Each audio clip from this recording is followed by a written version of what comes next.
I started working at a very young age when I just passed out of commerce from Bombay and joined the family organization, at that time Mariwala Industries, which comprised of 3 different businesses and also had 4 family members, my father and 3 of my uncles. And I was the first person from the next generation to join the business. It was a typically family-managed organization where people used to sit on gaddis and writing books of accounts. My father said, okay, you do whatever you want to do, just explore, visit factories, visit the markets. And in that exploration, I chanced upon one business, which was in bulk edible oils, mainly selling edible oils in bulk, in tankers and big tins. The business, that particular division, was not doing that well. And I said that if I am able to convert that business from unbranded to branded, I think I'll be able to create a business which is far more sustainable and profitable. So I started touring, went to interior markets in Maharashtra, Gujarat, started appointing distributors, started retailing the products. That time we had 2 brands, Parachute and Saffola, but mostly they were selling in big tins, so we had to develop a small packs. And through sheer distribution expansion, we were able to reach a certain level of market share.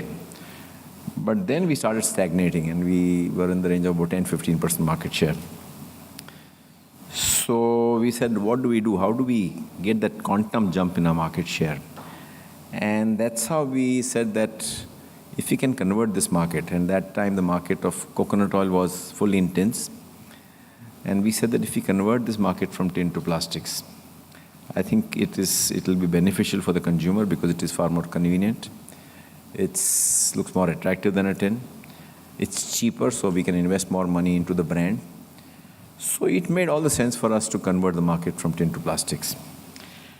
But in any consumer product, when you want to do something new, you try and talk to the retailers and find out from them what the reaction. So the reaction from the trade was very negative. But as you know, any entrepreneur doesn't give up. We have to go on trying, and we were very convinced that this is the way to actually get a big gain in the marketplace. The whole organization's focus at that time was to get conversions from tin to plastic.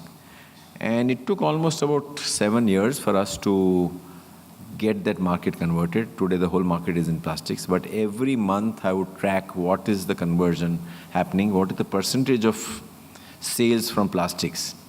And we went on investing money into advertising because we were making more money in plastics. So the shift from tin to plastic at one level is very basic, but at the same time it is different. You don't give up. And that innovation, I think that helped us, and we increased our market share from a level of 15% to almost 50%. We became a clear market leader because by the time the others caught up, we were actually way ahead of them.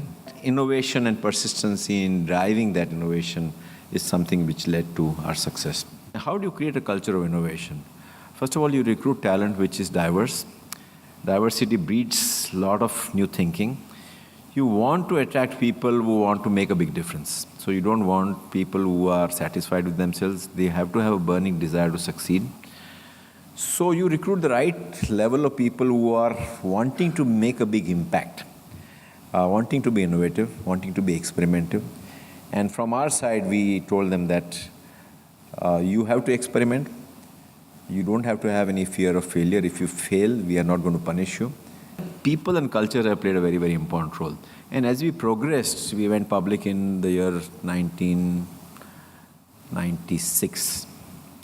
In 1997, what happened was Hindustan Lever, at that time, they had given a strong fight to Colgate in the oral care segment. And they acquired Tata Oil Mills, and as part of the acquisition, they had a coconut oil brand. And they went public to all the analysts saying that we are going to wipe out Parachute. What we did to Colgate, which is a far stronger and a better company at that time, we can easily overcome Parachute and we will become market leaders. So there was a lot of fear within our organization in terms of what will happen. I think that fear psychosis was created partly to ensure that I sell it out to them. And there were multiple attempts made to me that why don't you sell out, you will be taking care of all your future generations, including a phone call from the lever chairman whom I had never met. But I was very stubborn that I will not sell out. This is something I've created and I will fight them. So we said that how do we take them on? And when we had just gone public, our share prices dropped dramatically because people thought that I was quite a fool that not to sell it to levers and I will suffer. But we said we will take them on, and we took them on 4 different fronts. The first one was on the product quality. We worked on the product quality and making the coconut oil far more clearer. The second one was in distribution. We were weak in rural areas, and we said that levers is strong, so we have to make inroads into rural areas, and that forced us to go rural, which is, looking back, was a good thing.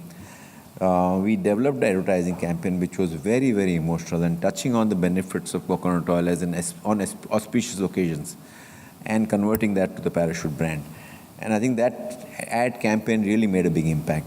And finally, we had to deal with morale of our own field force, morale of our distributors' field force. So we had to actually give them a lot of ammunition. We called them to a conference like this and created a war room scenario where we told them that we have to take this company on a war basis. We will sacrifice our margins. We will go overboard in ensuring that we don't get impacted. And I think that helped. So the levers launched their product. They've spent a lot of money.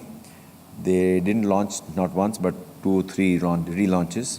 They got some market share. They got about 8-10% market share, but not at our cost.